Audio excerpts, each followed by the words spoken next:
action pour le nettoyer, je pose question. Arrête de raconter l'histoire. Pour te reconnaître.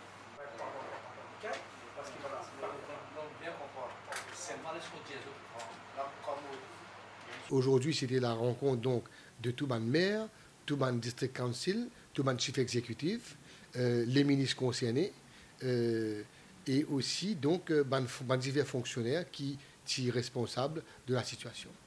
L'idée, c'était quoi? C'est que maintenant, nous divisons Maurice en termes de ce qu'on appelle le Local Authority Areas.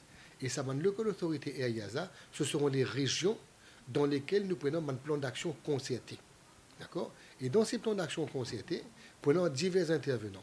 Le secteur public, prenons le secteur privé, c'est-à-dire au cause une entité comme l'hôtel, d'accord, quand il tombe sur le littoral, une compagnie privée dans les villes, mais le secteur privé corporate, mais aussi le côté service club, que ce soit le Rotary, le Lions Club, d'accord, que ce soit aussi maintenant les jeunes, les enfants, les adultes, la société civile aussi. Il faudrait qu'il y ait une campagne vraiment nationale et non pas, on va dire, une campagne quand une partie de l'île Maurice reste sur la case, l'autre partie de l'île Maurice nettoyée.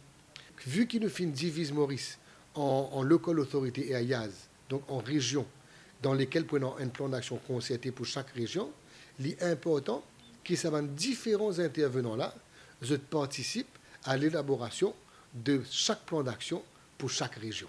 Un résultat de l'exercice, c'est que maintenant, et non le ministre Nando Boda, qui est chargé avec le ministre de l'Agro-Industrie et moi-même, comment nous pouvons mettre en œuvre un projet pour embellir l'autoroute en sortant de Plaisance pour aller jusqu'à la Croisette.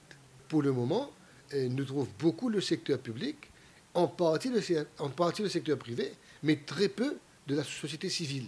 Donc, nous sommes contents de faire un appel à toute la société civile, vienne participer à une campagne de nettoyage et d'embellissement de notre pays, parce qu'il nous est un pays propre, nous est un pays où il fait bon vivre, et ça commence par la propreté, si pas loin de chez soi, mais au moins à côté de chez soi. Et là, nous faisons aussi demande à divers conseillers municipaux, conseillers de district, conseillers de village, à partout dans ma localité que vous êtes élus, que vous êtes représentés, et faire appel à ces membres du public-là pour qu'ensemble, nous fassions une jolie petite chose pour nos jolis pays. Il y a une section de la loi sur l'Environment Protection Act, d'accord, de 2002, qui prévoit un ISO, qui prévoit donc une contravention pour un ISO.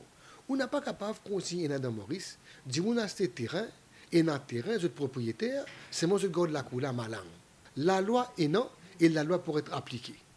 Deuxièmement, on n'a pas qu'à consigner fumer, là aussi, après une exécution de mégots cigarettes en bas. La loi existait si vous étiez ou pour payer.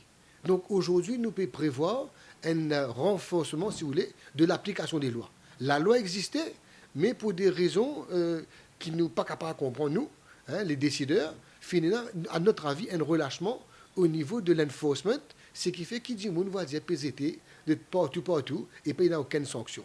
Dorénavant, pour une sanction.